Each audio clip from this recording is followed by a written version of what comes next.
வணக்கம் நண்பர்களே. இன்றைக்கி பார்த்தீங்கன்னா கேரளாவிலேருந்து நம்மளோட சிஷியர் ஒருத்தர் காட்டேரியம்மன் டிஷை கேட்டிருந்தார். நம்ம அந்த காட்டேரியம்மனுக்குரிய முக்கியமான சில பொருட்களும் எந்திரங்களும் கருமைகள் எல்லாம் ரெடி பண்ணி இந்த பார்த்தோன்னா எரிமேடை இருக்கும், மயானத்தில் இருக்கக்கூடிய எரிமேடை மேலே எரிமேடை கீழே எரிமேடை. இந்த எரிமேடையில் உள்ள அந்த காட்டேரியோட உருவங்கள் இன்னும் சில முக்கியமான விஷயங்கள்லாம் உள்ளே வச்சு புதைச்சிருக்கு. இப்போ பார்த்தீங்கன்னா அதை வச்சு கிட்டத்தட்ட 11 நாள் ஆச்சு.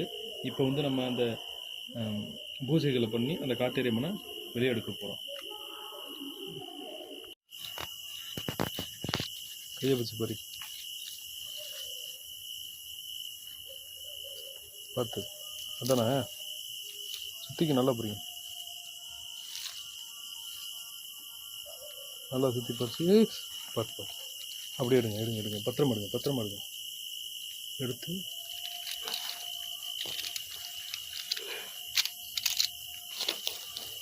மைய எடுங்க, பூ விட்டுருங்க, மைய எடுத்துருங்க.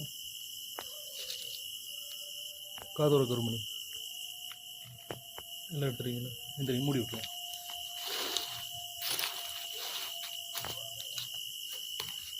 இதை பார்த்தீங்கன்னா அந்த காட்டேரிக்குரிய எல்லா விஷயங்களும் எடுத்தாச்சு. இன்னி போய் நம்ம கோயிலில் வச்சு இதுக்கு என்ன பூஜை செய்யணுமோ, ஏற்கனவே பழி பூஜைகள் எல்லாம் பண்ணியாச்சு. மறுபடியும் நம்ம கோயிலில் போய் பூஜை செய்கிற வீடியோவை நான் அப்ளை பண்ணுறேன்.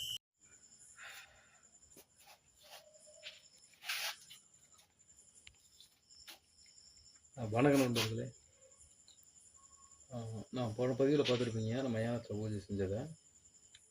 இன்றைக்கி பார்த்தேன்னா இந்த மயானத்தில் நம்ம பூஜை செஞ்சதை எடுத்துகிட்டு நம்ம கோயிலில் அந்த அம்மா காட்டேரியம்மனுக்குரிய சகல விதமான படைகள் போட்டு கல் மதுபானங்கள் எல்லாத்தையும் வச்சு சேவல் பலி கொடுத்து நீ பூஜை பண்ணணும்.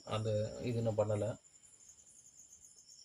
இந்த காட்டேரியம்மன் பூஜை செய்கிறதுனால வித்வேஷனம், வேதனம், உச்சாரணம், மாரணம் பண்ணலாம். ஒன்று.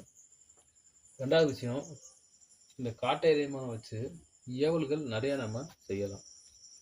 இந்த காட்டேரியம்மனை நம்ம வசமாயிடுச்சுன்னா சர்வ சத்துருக்களும் சர்வநாசம். சரிங்களா? அப்படி இருக்கும்போது இந்த காட்டேரியம்மனை கேரளாவில் நம்மகிட்ட கிட்டத்தட்ட 4 உபாசனைகள் வாங்கிட்டாங்க. இது 5வது உபாசனையாக காட்டேரியம்மனை உபாசனை வாங்கி அவங்க கோயில் கட்ட போகிறாங்க. இந்த காட்டேரியம்மனோட முக்கிய விஷயம் என்னன்னு கேட்டிங்கன்னா, இந்த காட்டேரியம்மன் வச்சு பல விஷயங்கள் பண்ணலாம். மயானத்தில் போய் அந்த சில முக்கியமான பொருள்களை வச்சு பண்ணி கொண்டு வந்துட்டோம். இப்போ பார்த்தீங்கன்னா அதை நபர் பேசுவார்.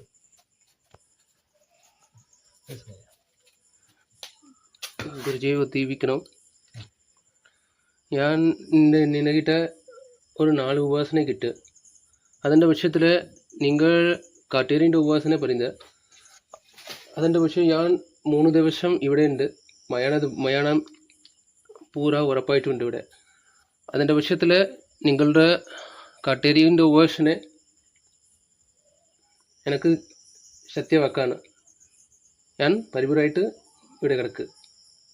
நன்றி குருதேவ். இது போக நீங்கள் இதுக்கு முன்னாடி 4 உபாசனை வாங்கினீங்க இல்லையா? அது எப்படி இருந்துச்சு? அது ഉറപ്പായിട്ടുണ്ട്. അത്തനെ ദേവതകളും ദൈവങ്ങളും ഞാൻ കണ്ണായിട്ട് കണ്ടു. இப்போ இந்த பூஜை பண்ணும்போது மயானத்தில் கூட வந்தீங்கல்ல? அதே குருதேவ். அனைத்து விஷயங்களும் நின்று பறஞ்ச அது எனக்கு உറപ്പായിട്ട് അറിയാം. குழப்பம் இல்லை. நன்றி.